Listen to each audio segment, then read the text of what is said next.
Hello, and welcome to the All Hobby Check-in expansion pack. A couple weeks ago, I made this video where I just ran through all of my hobbies and kind of discussed where I think they're currently at, how much I'm enjoying them, how much I feel engaged by them, how much I feel frustrated by them. And then, even though that video was like 2 hours long, soon after I started thinking, oh, I should have included this. I should have included that. That's a hobby too. Blah, blah, blah. So I decided to make this little expansion pack where we talk about, I think there's going to be like 8 additional ones. I once again have added them to this little, what do you want to call it? A mosaic? A collage. That's what I'm thinking of the intro slide, so you can try to pick them out and predict them. Um, going back through them, I think most of my rankings still kind of stand, my ratings, that is. Maybe I'd bump this up to an A. I've been pretty happy with the videos I've been putting out lately. The Japan series has been very slow and infrequent, but we're getting there, and I'm doing a lot of other videos that I've been enjoying. Twitter, this actually kind of seems high. Twitter's been making me very miserable lately, and I don't know if the fun outweighs it, so maybe that gets bumped down. Magic might get bumped down to like a D plus. This Assassin's Creed set has been really stupid. Although Modern Horizons 3 was quite interesting. These are definitely still S pluses. Music might be like an A plus now, just because I've been so obsessed with Charlie's Brat. It's been really impactful for me. It's the most impactful an album's been in a little while. These all seem about right. This maybe, I don't know, maybe it goes down. I've been interested in looking at AI videos that have been cropping up a lot recently. They're kind of fun to watch, but it's becoming just so unconscionable. I don't know if I said that word correctly, but I feel like shame mixed in with my interest in seeing like memes come to life and move. It's like equal parts shame and interest. So maybe this ought to be lower. This would go up to like an S because Mango 1 tipped off and HBox didn't even make top 8. And Mango winning a major is like, the best sign for the Melee metagame one can imagine. And HBox not making top 8 just automatically made it the best top 8 in like 10 years. So yeah, this would be like an S or even an S plus right now. Yeah, I don't know. These seem similar. Maybe this is an F now. I don't know. Unfortunately, I did not start writing. I did not start making substantial projects, and I did not start exercising. Although I have a new excuse at least. I hurt my foot really badly, so exercising was kind of off the table for a little bit, or at least the type of exercising I wanted to do. Anyways, let's get into the new stuff. Socializing still S plus. Learning Japanese. I mentioned this in the previous video as, oh, I should have included this as a hobby. Um, it's kind of, on the one hand, you can see I do some amount of stuff almost every day. But what I do is quite insubstantial. I have this app called Kanji Study, and I used to do like 10 minutes of quizzes and reading a day on there. And as such, my kanji vocabulary is pretty strong. Like, I can recognize a lot of kanji fairly consistently and provide a few definitions for them. But that is only like one necessary but insufficient pillar of dozens of actually being able to read fluently, let alone like have a conversation, the additional skills of listening and talking and stuff. Uh, but at least I'm doing that. And kanji is like a very tough one, I think, for a lot of people. For me, it's only easy insofar as it's very easily gamified. Like, you can do quizzes and stuff of it, much easier than with like grammar or sentence reading or anything like that. So the gamification makes it kind of easy for me to keep on it. And I've basically had several periods where I use this app all the time. I do my X amount per day, typically, and then some. I try to get further into stuff like grammar and actual vocabulary, compound kanjis and the sometimes totally unintuitive words they mean. Wouldn't it be nice if you could just intuit reliably what the word meant from the kanji being chosen. But no. White mask. Hey, what's that? Oh, it's interesting. Anyways, uh, so it's like I kind of make some leaps and bounds, but then it just sort of feels like that's unsustainable. And very quickly I fall out of the habit because it's just a little bit too substantial and I don't really have any external pressure. But then they introduced quite recently, this incremental progress aspect where it prompts you all sorts of different types of reading questions, not just like kanji definition, but which kanji fills in the blank in the sentence, or which kanji completes this vocabulary word, which is really nice and has been kind of helpful in expanding not just like what I'm learning, but what's easy to learn in a gamified format for only, 5 or 6 minutes per day. So I've been keeping up with that pretty substantially, but I haven't really been going beyond that very much. So it's like okay, but right now I'm more just sort of like maintaining my current capabilities and like very slowly building up some like additional vocabulary and reading. And what I really need to do to take a substantial step forward is work on grammar. I think that's the biggest one, and work on like actually reading full sentences and trying to read manga and stuff like that. Which I don't know. I don't know when it's gonna happen. I think probably realistically I need to like make myself take a class or something like that, just so I have some sort of external motivation and pressure to do more substantial exercises. And I don't know, that just hasn't happened in a while. I haven't taken a class in probably 8 or 9 years. So I don't know. I don't know. It is what it is. I'll give myself a B minus. Because I'm doing something, and I'm doing something fairly substantial, and your reading abilities deteriorate pretty quickly if you're not doing this sort of practice. Language, as they always say, is use it or lose it. So at least I'm using it, just not to the extent that I need to be on the way to fluency. Okay, singing. So I got involved in a church choir in my city last year. I kind of did it on a bit of a whim. I used to sing a lot through undergrad. I went to a university's choir and sang multiple concerts per year, and I was very involved in it and very invested in it. And then I took quite a long break until, as I said last year, I suddenly had like the bug again. I wanted to sing. I wanted to get back into it. I wanted to de-rust. So I signed up for this choir. It was very, very hard. It was like, if the university choir was just sort of like dedicated amateurs, I would classify this as like semi-pro, insofar as most of the people I was singing with, or maybe I'd say about half of the people I was singing with, actually sang professionally, as like an aspect of how they made a living. Several of them sang full-time professionally, and that was very intimidating.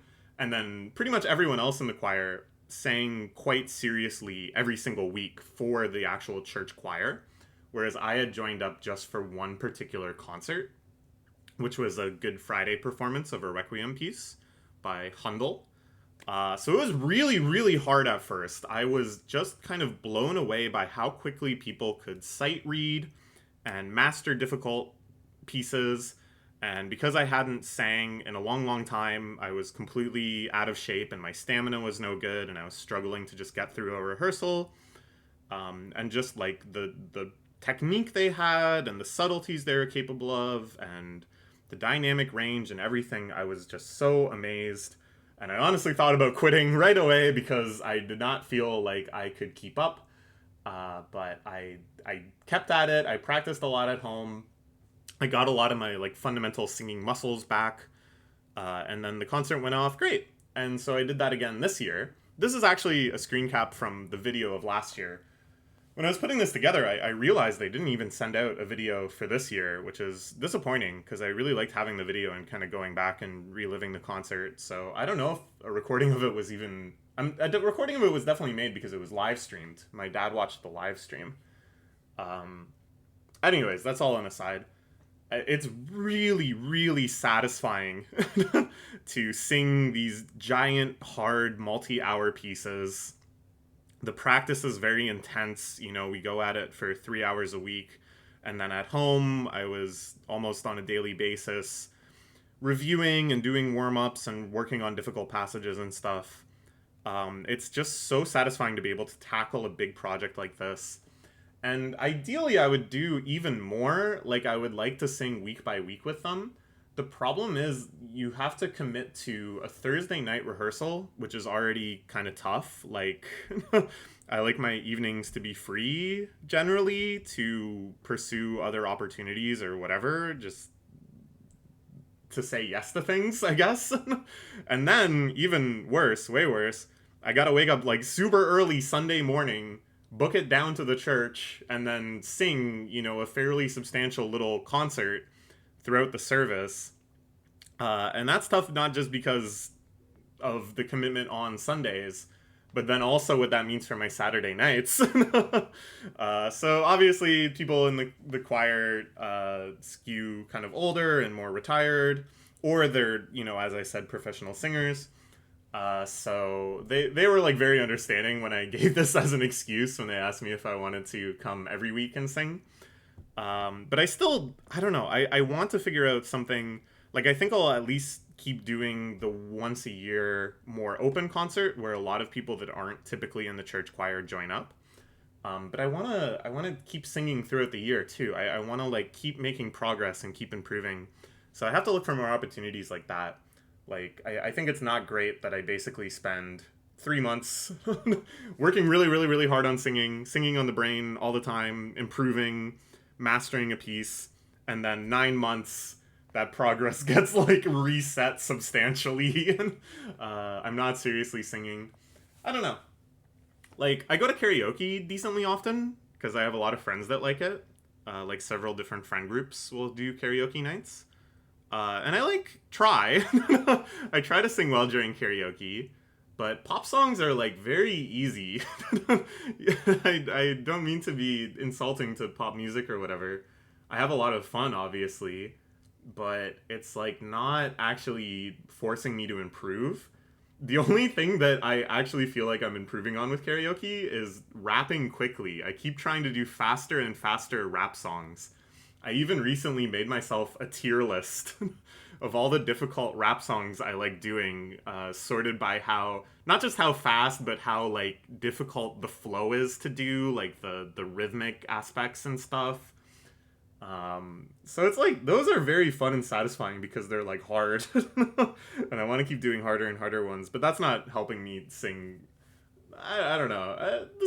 I mean, there are really fast passages, especially in the one we did this year, which was a Bach Requiem. I keep saying Requiem. They're not Requiems. They're Passion pieces. The Bach Passion, the St. John Passion, has some like extremely fast passages. So I think I did actually use my rapping skills there. So yeah, I don't know. It's like everything is going well, and the concerts are going well, and karaoke is fun. But there needs to be some other zone that makes me feel like I'm actually substantially improving, I think. So I'll give this one a B. Like, it's definitely a passing grade, but it could definitely be better too. Browsing the internet. This may seem like a strange one to include after I already did like 4 other websites, I think. YouTube, Twitter, Reddit, maybe just 3. But I also spend quite a lot of time just looking at other stuff in general. And it's kind of a mood you get in where you just want to learn about stuff, and you maybe are already listening to music or you have a video on or something. And so you don't want to just watch YouTube essays, which, you know, I love YouTube essays. But, you know, you just start browsing Wikipedia, or you just start kind of like Googling things and seeing who's written about them. You can go down rabbit holes of like reading reviews about stuff, going through Rate Your Music or stuff like that. This is an excerpt from a very nice blog I found. It has a weird name. I think I still have it open. 1 second.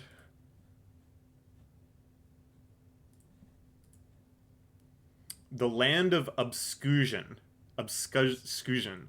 So this is like a real blog-ass blog. This person is still making regular posts on Blogspot, which is kind of a rare hobby these days. One that I often, before I started making YouTube videos, I was all about. um, and this person has a series of posts on the history of Weekly Shonen Jump, where they're going like era by era and just talking about typically a dozen or so very substantial series that kind of built up the reputation of that era, and just sort of looking at general trends and innovations in the magazine. It's so fascinating. I've really been loving reading these. I'm about halfway through them now.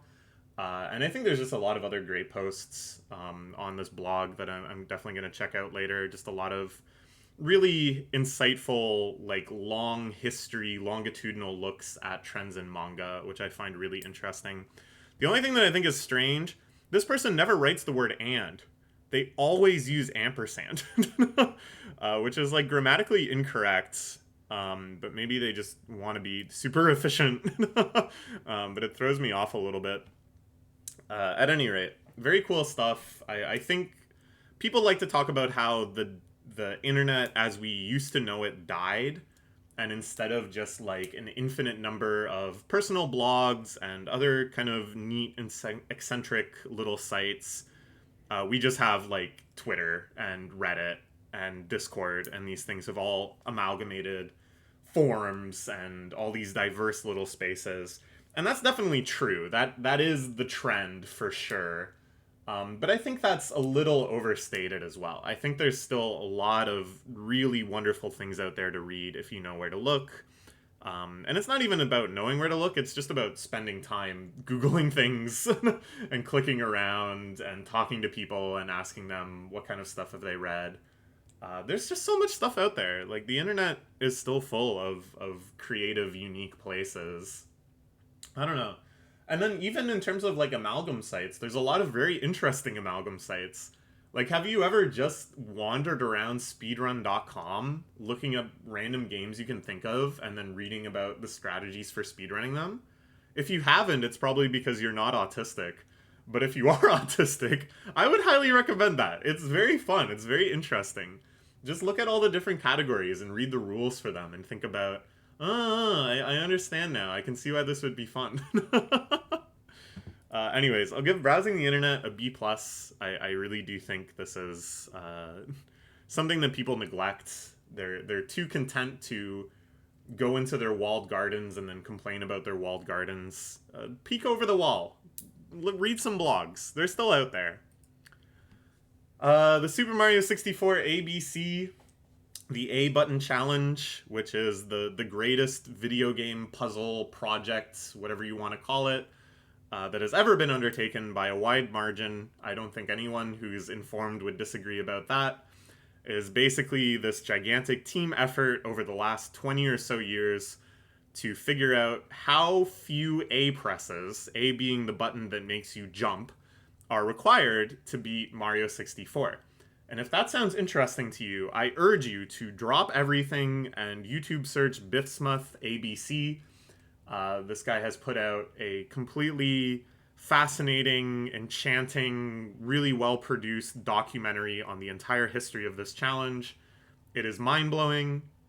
And I think you owe it to yourself to investigate this. Even though it's long, even though that might seem intimidating, just watch it episode by episode, break it up, process it, think about it. It's wonderful. Not just on the level of what has been accomplished and how mind-blowingly creative and intricate these solutions are, but just the community spirit that I think really comes through this very long relay race of passing batons of insights and discoveries and effort from person to person, from community to community over all these years. It's just so lovely. If I can flex a little bit, I don't know who this is a flex for, but I've been following the ABC for a long, long time now.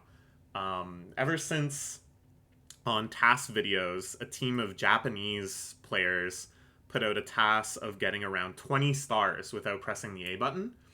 And I saw that like right when it came out, and ever since then, I have been following pretty closely all of the developments. So I've been following this before Pan and Koic was involved at all, which is again, to me, that's a flex. If it wasn't true for me, and I heard somebody else say that, I'd be like, wow, you're an OG. You're really bad about it.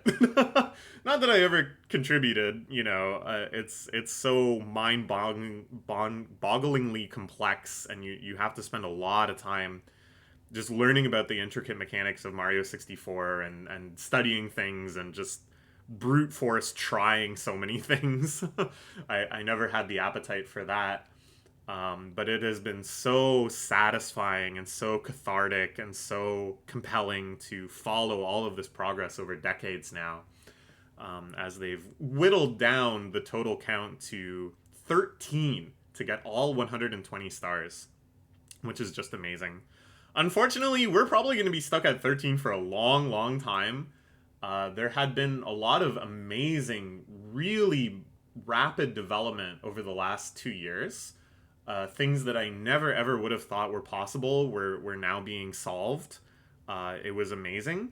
And then the most tantalizing thing of all, which is getting past the pole on Bowser in the Fire Sea, which is the last remaining A press to get an any percent completion. The other 12 are just to get the other stars to get the full 120, which has been like the holy grail for ABC for like 10 years now.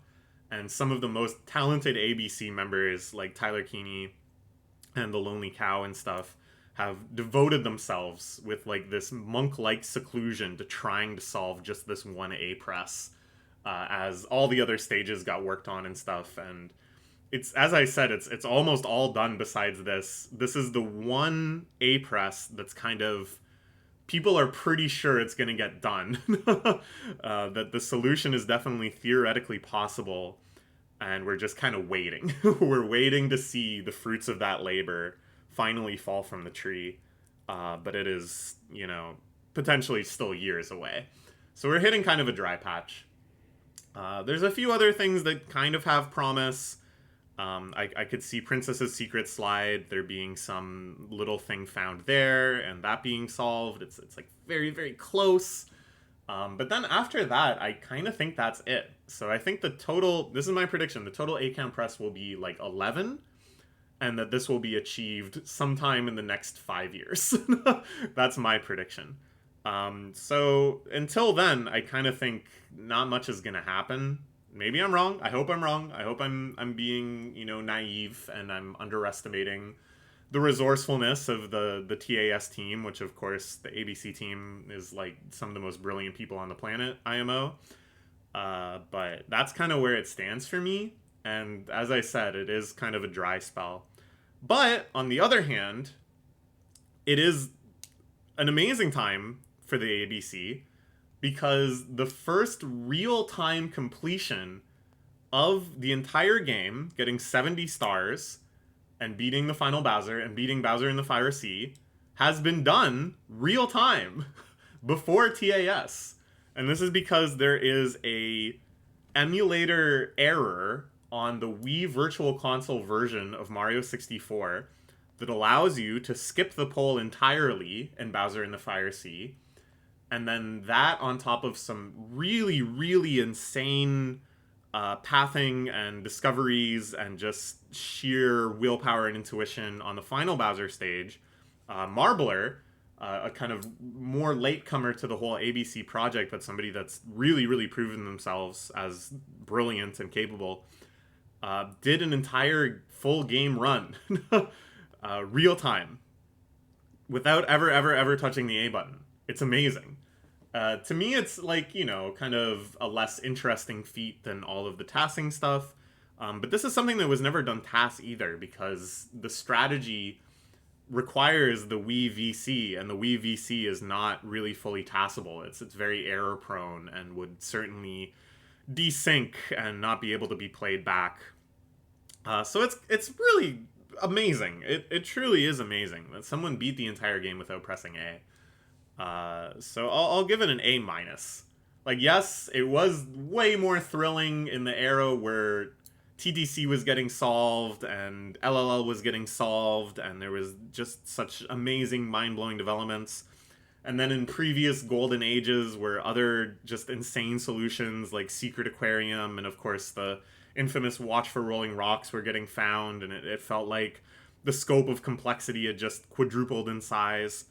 Those were like the absolute prime times of ABC, and we're certainly seeing kind of like the twilight of ABC now. But the RTA ABC stuff is certainly worth a call out. That's such an amazing achievement. Okay, visual art. So you could lump this in with like other creative projects that I talked about in the pre-expansion pack video. But I wanted to give like a special call out to it because for a while this was like one of the primary hobbies I had, was drawing and painting and doing other visual art. I made two quite substantial comics that I worked very hard on, and I'm very, very proud of. Actually, three, but one was sort of short. Those are some of the creative projects I'm like most proud of just anything I've done. And then I spent years just like working on getting better at drawing and learning different mediums and stuff. I was actually working on another comic that was eventually abandoned. This is a page from it. I got like 30-ish pages into it, and then a whole bunch of other stuff happened. I won't get into it, but essentially my association with art was due to the presence of like two people, and I'm no longer in like IRL contact with either one of those people. So like this kind of external motivation of knowing people that are like really actively engaged in art is gone. And now, because of lots of other reasons I won't get into, I have like a very kind of painful association with art. Like the idea of working at it again and doing it is a little traumatic to me. And whenever I have drawn anytime in like the last couple of years, even if it's just like little doodles on the page or something, it just feels like very weird. And kind of unnerving and unpleasant, which sucks. I really don't like the idea that I might just leave it at this and never draw again and never try to improve again. So I don't know. I need to somehow kind of like break through this. For a while I thought maybe I should sign up for some sort of like drawing class or art class, which would just force me to do it, and force me to do it in a way that would be like different than before. Like a different setting, a different context. I would be paying for it, so I'd feel obligated to actually do it. I don't know, because I did an art class with my mom's side of the family as like a birthday thing for my aunt, and that was nice. That felt good.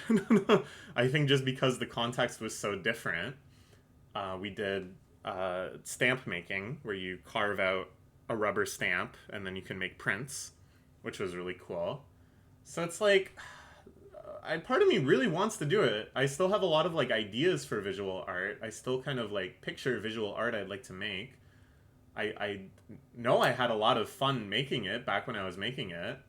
So it's like, it's sad. I don't know. I'm very sad that it's at the state that it's in.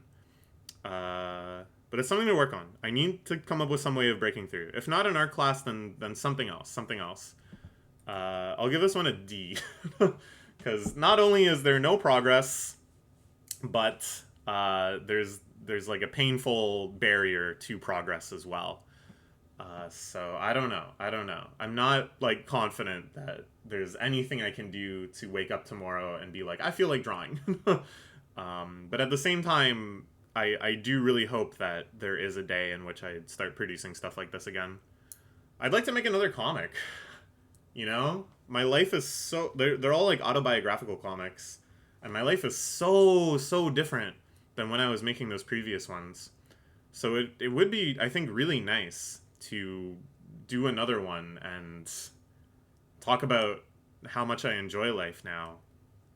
But I don't know. Further education. So Toronto has a whole wealth of opportunities for classes and stuff. I just mentioned two that I would like to take: Japanese courses and drawing courses. But that's just the tip of the iceberg. I actually made a document a while ago where I tried to go through all the courses that I might be interested in taking, including Japanese, including drawing. Singing, that would be one way to certainly make substantial improvements, but it would also be very challenging. And cooking classes and all sorts of general interests that I have, learning about them in the context of a classroom, I find very fun and very engaging, and very effective. There was like 12 different types of courses I considered, and then I kind of weighed out all the pros and cons. Um, so I don't know. I don't know. It's a lot of fun, but then it also costs money, and it is a major time commitment. The commitment aspect, of course, is like pros and cons because you're kind of guaranteed to do it if you're a good student and you'll go to your classes. But on the other hand, that's time that you don't have flexible for other opportunities and stuff. So it's challenging. And again, the money, you can even say it's a pro and a con because it costs money. You'd like to have more money. But the fact that it costs money, I think, again, makes you more invested and makes you take it seriously and try to get the most out of it. So the two courses I've taken recently, I took a wine class with a friend of mine who was just interested in learning more about wine. He felt that he was too wine illiterate, and he invited me to come along, and we had a blast. The professor was great. We did tastings after every class, which was a lot of fun. I certainly learned a lot. I wish I remembered it better. I think my friend made a great effort into putting it into practice by finding occasions to order wine and drink wine, and at every occasion researching the wine that he was drinking and applying what we learned in class, which I would have done too, but I just really don't drink like at all. I mean, I shouldn't say that. I drink, on the occasions I have to drink, but I don't make occasions to drink, if that makes sense. So I didn't have very many opportunities to use it, and as a result, I think I've forgotten quite a lot. But I made a lot of notes, so I can always go back and look at my notes. Anyways, one class was great. That's the long and short of it. Even if I got hit by like a memory ray right after and I did not recall any of the actual knowledge I learned, it was still just such a fun experience that I would have done it anyways. And then right now, my boyfriend and I are taking a film class where this kind of accomplished film writer and critic who we've been fans of for a while is talking about the history of controversial films. So each week we dive into a different kind of controversial subject. The first week was about the history of racial depictions in cinema and controversy around race in cinema. Other ones have been like the history of the content code, the Hays Code, which was one of the first major attempts to kind of limit what was depicted in cinema. Last week was on religious themes in cinema, controversy around religion and religious depiction in cinema. It's been very, very interesting. I've really enjoyed it. I learned about so many movies that I didn't know otherwise, and then movies that I did know about, I just much better understand the context they were in and how they attracted controversy and stuff. It's a very fun lecture. The style of the class reminds me so much of my English undergrad, just in terms of like the kind of quasi professionalism where you have somebody who's obviously very educated and knowledgeable and opinionated and passionate, but then the actual presentation is just, it's not that different than my YouTube channel. It's just like typed up slides with like a few clips and stuff, and he's very eager and willing to just sort of ramble and go on tangents and add in his own opinions and stuff. Like you're not getting a sense that he's doing his utmost to be professional and neutral and stuff. But that's what I like. That's why this channel is the way that it is. Is because of professors like that I had during undergrad and how much I enjoyed them. So yeah, that's been really, really fun. And so I'd like to continue taking courses like this. I'd like to keep finding opportunities to dive into these things. I think it's just a great way to learn and a great way to spend your time. So I'll give this one a B plus. Only because like it's only not higher because I feel like I could be doing more. And so far, all of the courses I've done, like both of those, have been on the invitation of someone else. So I want to push further into finding ideal courses for me and taking initiative on my own to do stuff. And of course, the time commitment and the money commitment is not trivial either. This is something that I just hope as my lifestyle continues to progress and be refined and stuff, I'll find more opportunities for. Okay. Cultural institutions. So this is like, I live in the biggest city in Canada.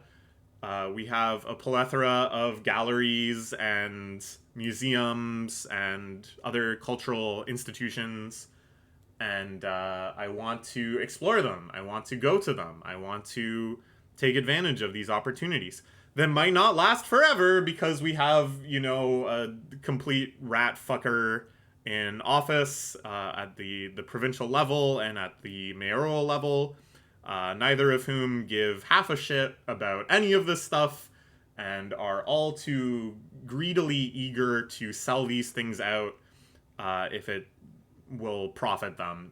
All sorts of really corrupt backdeal dealings where they'll condemn, this just happened recently, they'll condemn a beloved cultural institution like our science center in order to sell the land more profitably to developers. Or rather, developers already own adjacent land, and this will make the land more attractive. And so they're condemning it for the profits of these developers who are already going to make ludicrous amounts of profit. This way they can make even more. So anyways, all of them will burn in hell, God willing. But until then, we just sort of have to frantically scramble to enjoy these things while they last, because all of them are underfunded and decaying, and nobody with any power gives any shits about them. And that's the state of the world. But that isn't to understate how great some of these cultural institutions are. I love the Art Gallery of Ontario. You can point to a lot of kind of political flaws and flaws in how it's run, but they really display some very amazing work and have some awesome kind of visiting galleries and stuff. And I should go more because the membership is very cheap. So I bought a membership and now I can go an unlimited number of times. Maybe I'll go today. I don't know. The Royal Ontario Museum, I would like to visit more. It's an amazing museum. Again, like any museum, there's some political grievances you can have with its existence, but if you allow yourself to set those aside and just sort of indulge in enjoying the museum experience, it is a phenomenal museum. Many other examples too, like the Aga Khan, which is like a Muslim cultural museum, is hard for someone to get to on transit, which is annoying, but I really should make the effort one day and go to it because I've heard fantastic things, and many opportunities exist. They still exist. I have to take advantage. Other things too, like we went to the ballet a couple years ago and that was amazing. Very expensive. It's not like we can afford to go see every performance, but going to see like plays, we saw Uncle Vanya, that was phenomenal.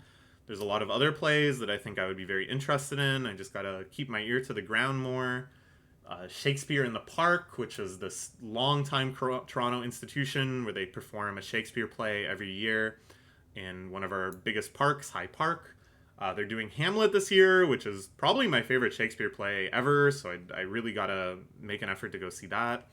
I don't know, it's like I'm doing a lot, and I feel like satisfied with my engagement. Oh, and then, yeah, stuff like we're trying to figure out a time to go to the Toronto Zoo this year. I love the Toronto Zoo. I haven't been to the aquarium in a while. Like, it's at once this feeling of, like, excitement and potential and eagerness kind of butting heads with just sort of logistical challenges and laziness and apathy, and then all of that standing perilously on thin ice as, again, the most rat-fucking scum in the world tries to sell these institutions as quickly as possible. So it's a complex feeling. I'll give it a C+. Like I'm doing a lot, I feel like, but I could be doing more. And once I lose these opportunities, like I really wish I had seen the Science Center one last time, sometime more recently than I had. I have to keep making an effort. So yeah, all of that adds up to C plus. It's a lot of complex feelings. I think what I ought to do is make myself another document of all of the kind of cultural institutions in Toronto, and think about, why do I want to go there? What do I want to get out of it? What sort of opportunity would I like to have to go there? Like, is there, would I want to go with people? Am I fine going by myself? What kind of mood would I want to be in? Just try to figure these things out so that when I have opportunities to do these things, it's like clear to me what a great option is in that moment. Anyways, fashion. This is a dress by Comme des Garçons, which I quite like the look of. So for a while, I was quite intensely interested in fashion. I was following a lot of design houses and trying to follow trends, and it's all very complicated and confusing and overwhelming, and at many times very stupid and arbitrary, and at other times quite evil. It is what it is, but it is, I think, interesting.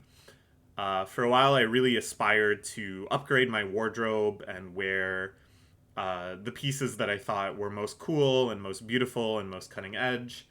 At some point, my interest sort of wavered. I think at first due to uh, like a feeling of disgust at my own body, which we won't get into in depth, but I've talked about it on this channel a few times before. I used to have really, really bad body issues. And so I still remained interested in fashion, but in a way that felt totally disconnected from myself and what I might actually wear. It was just sort of like an abstract interest. And, I still learned a lot and dove into it, but it was also very painful. And then for a while, I just kind of felt like apathetic. I just sort of reached a depressed state where I couldn't even maintain that sort of painful interest. And I just fell into wearing just the same old stuff, and I felt miserable about it. And nowadays, I have what I would call like a healthy disinterest, where I actually feel quite good about my body and quite good about my appearance. And I feel like it doesn't really matter how I dress. I feel a lot of liberation where I do not feel ashamed at all of what I'm wearing.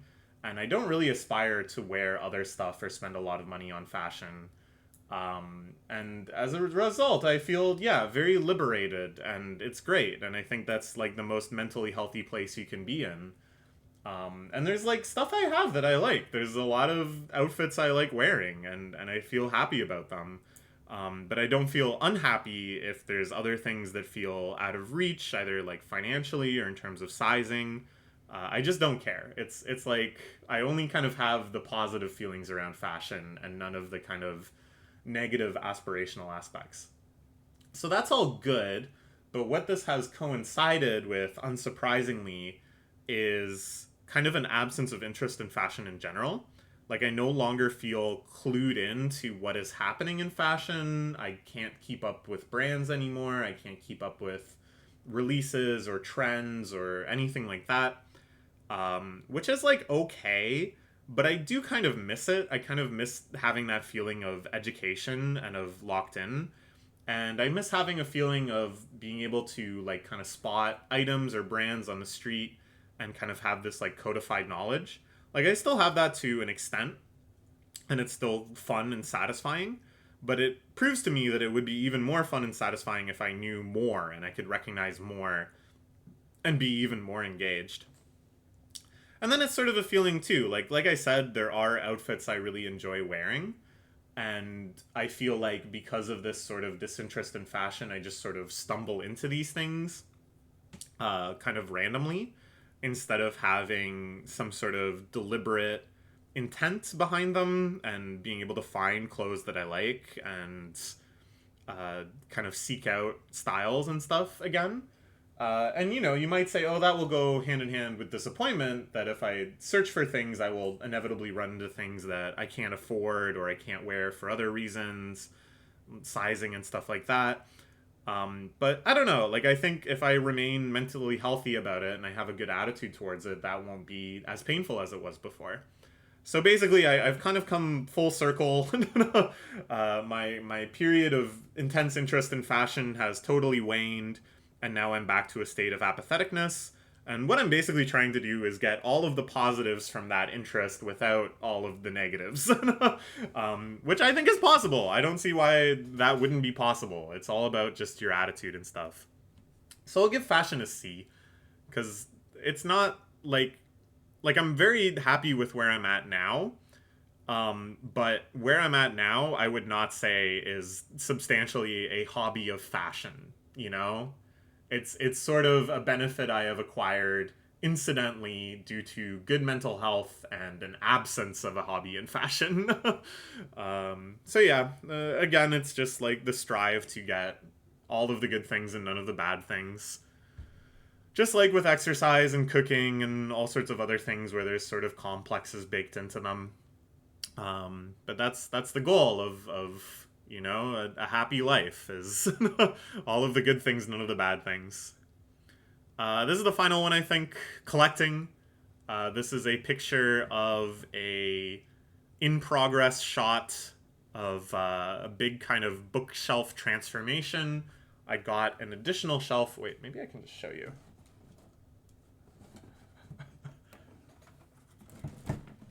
Yeah, you can see there. So I got an additional shelf, and then I have this like around the corner situation where the shelves go around the corner. And it's very exciting. It's something I've wanted to do for a while. I just really like how it looks. And because of that, I also have a ton more space. And it's like I kind of have the collecting bug again. Because for a while, one of the things that made me hesitate for buying a new book or a new record or whatever is like, ooh, but I'm really running out of space on my shelves. So yeah, because I love collecting. I've been collecting various things since I was a little kid. I hit a point of like real obsession and spending a lot and buying a lot around like 2017, 2018, when I had a whole lot of disposable income. My expenses were very low, and I had like a full-time, well-paying professional job for the first time. So I was buying like every manga title I could think of, and you may remember this way back from the chapter. I was buying Nendroids like every month, and that accumulated in my second most recent trip to Japan, where I spent thousands and thousands of dollars. And you may remember YouTube videos where I went through just oodles and oodles of everything, so many Nendroids, so much manga, so many other things, doujinshis, stack a mile high. That was definitely like peak collecting in terms of volume. And then I had to move a couple of times, and then the vast majority of that stuff got put into storage, where it remains at my dad's house.